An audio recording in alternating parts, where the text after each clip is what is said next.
काँग्रेस भवनालगत असलेल्या Medicare blood सेंटरमधून रक्तमिश्रित पाणी रस्त्यावर येत असल्याची तक्रार महापालिकेच्या आरोग्य विभागाकडे प्राप्त झाल्यानंतर काही महिन्यांपूर्वी संबंधित ब्लड सेंटरची पाहणी करण्यात आली होती। यावेळी नियमांचे उल्लंघन झाल्याचे निदर्शनास आल्याने आरोग्य विभागाने 50,000 रुपयांचा दंड ठोठावला होता। मात्र हा दंड भरला नसल्याने पुन्हा 50,000 रुपयांचा दंड आकारण्यात आला। दोन्ही मिळून 1 लाख रुपयांचा दंड थकीत राहिल्याने अखेर बुधवारी ब्लड सेंटर सील करण्यासाठी आरोग्य विभागाचे पथक दाखल झाले।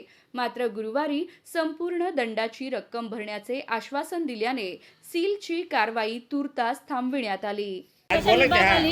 हा विभाग येतो। माझा दंड आम्ही दंड थोटवला होता।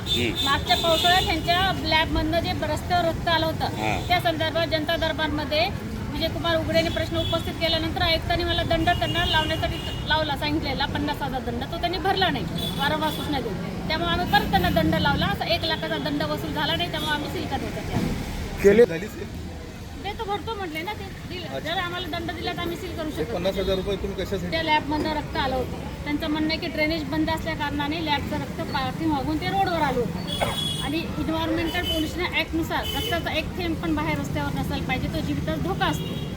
ॲक्च्युली याच्यात मनुष्यवधाचा असतो गुन्हा, परंतु फर्स्ट टाईम आहे त्यामुळे आम्ही त्यांना दंड लावला। वारंवार तक्रार केली आहे। सहाय्यक आयुक्त गोडसे साहेब बिलकुल दुर्लक्ष करतात।